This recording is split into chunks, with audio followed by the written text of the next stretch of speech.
envie d'aller très vite, d'experts étrangers.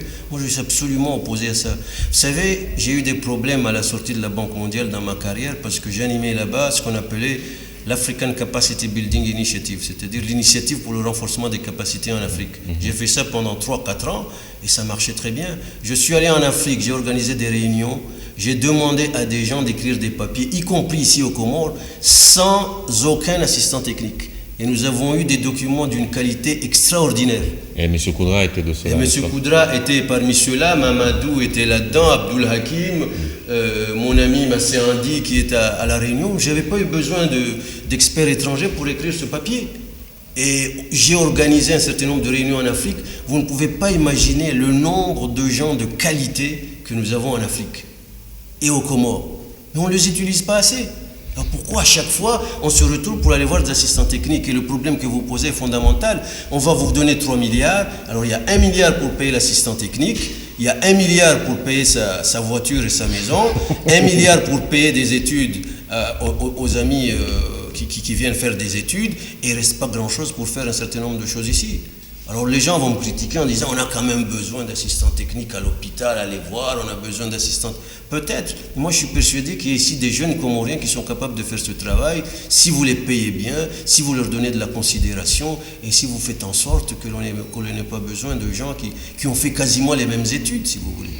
On reprend le fil de l'entretien. Vous avez dit tout à l'heure que la jeunesse comorienne ne se connaît pas et la jeunesse comorienne ne connaît pas son pays.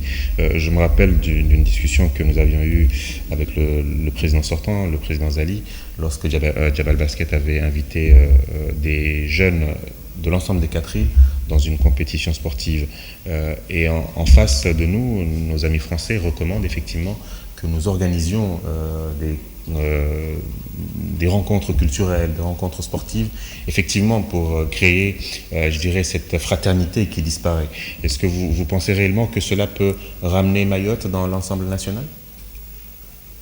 Je ne pense pas. Enfin, je pense que c'est une manière bizarre de prendre le problème, si vous voulez. Écoutez, le problème de Mayotte est simple, hein.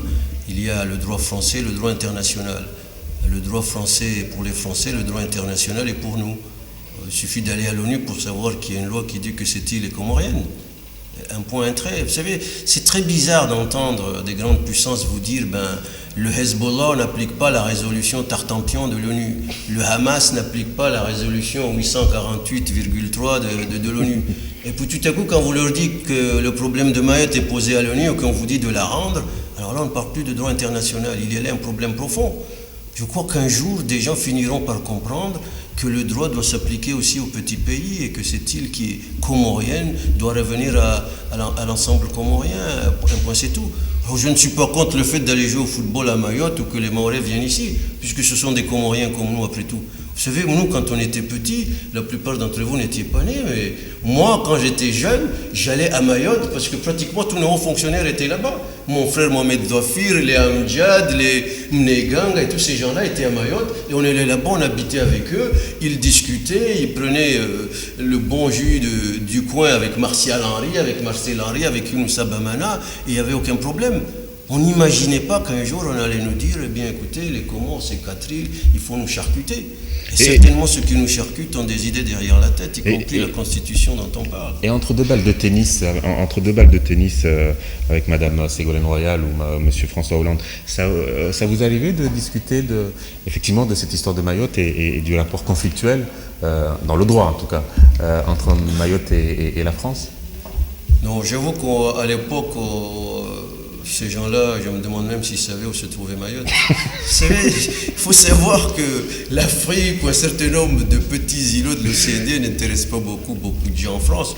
Par contre, ce que je regrette, c'est qu'au départ, quand cette affaire a eu lieu, eh bien, il n'y avait pas que nous, les Comoriens, qui étaient pour le retour de Mayotte rapidement vers chez nous.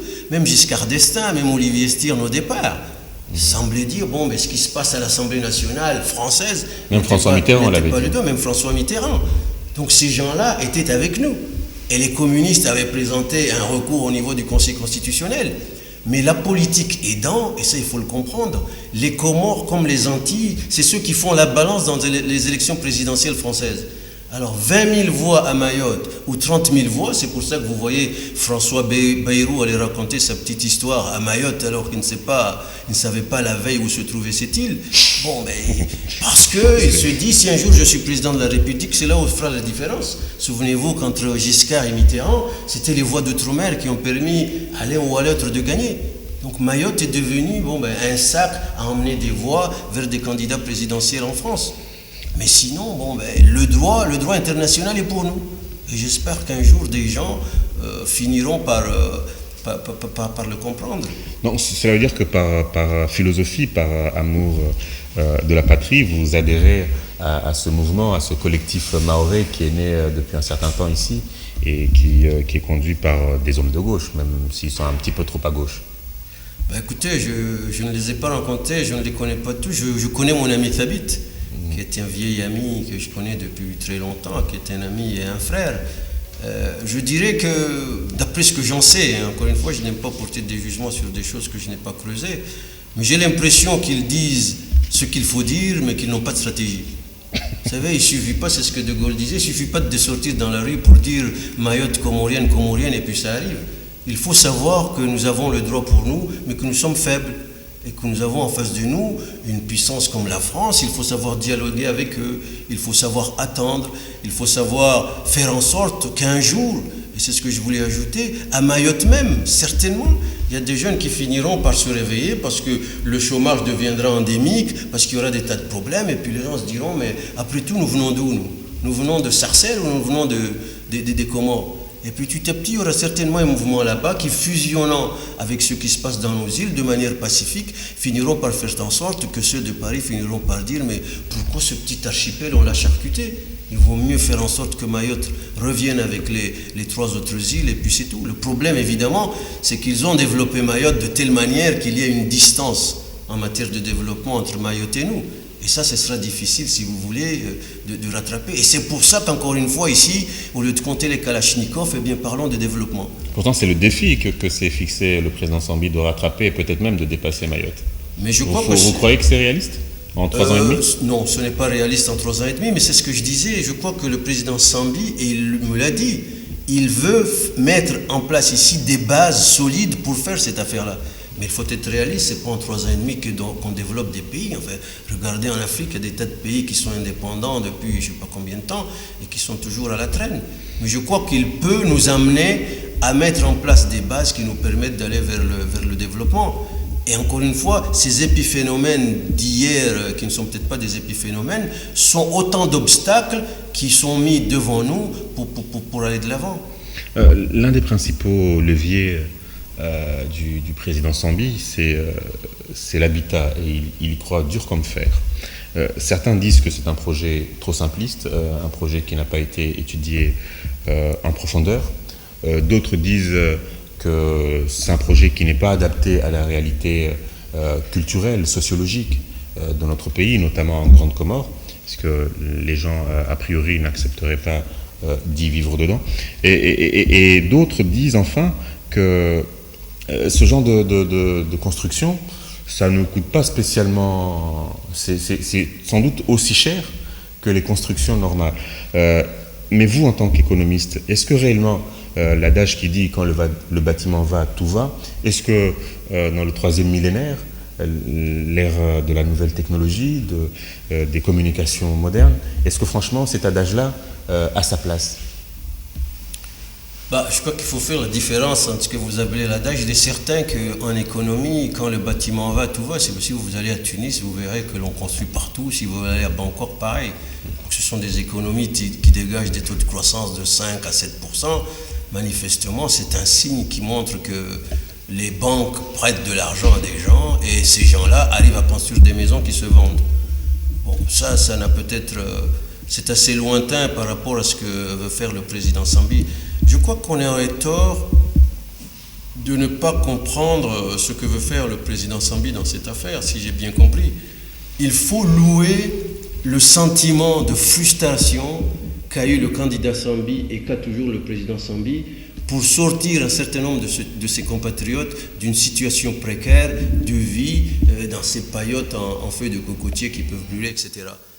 Mais il est certain qu'il n'a pas envie certainement que des techniciens viennent leur dire non mais ça c'est très bien mais on ne veut pas le faire.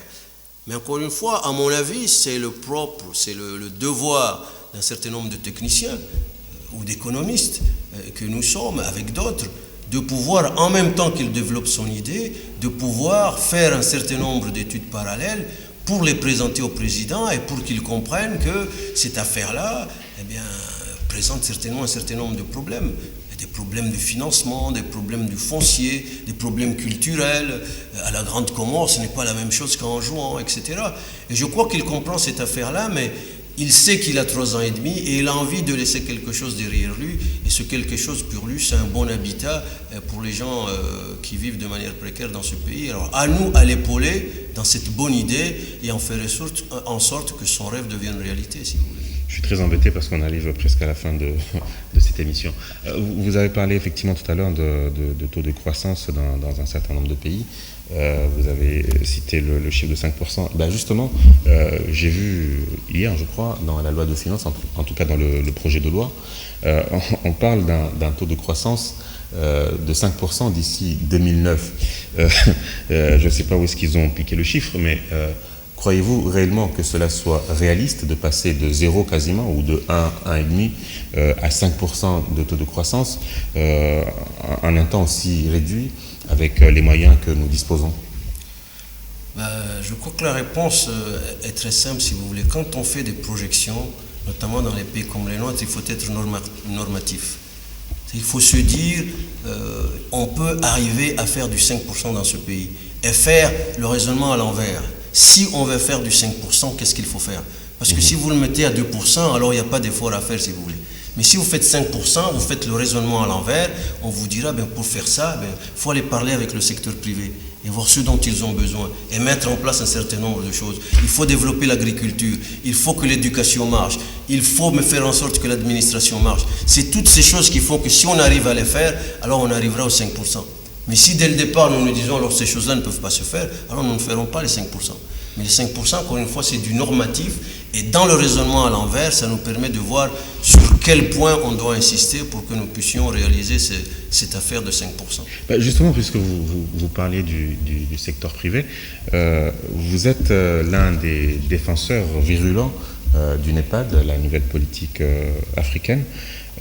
Et dans la thèse du NEPAD, c'est effectivement de mettre en avant, dans le développement économique de l'Afrique, l'investissement privé. Nous savons ici que tout est à construire. Est-ce que réellement cette philosophie de la promotion de l'investissement privé doit être copié-collé pour les Comores?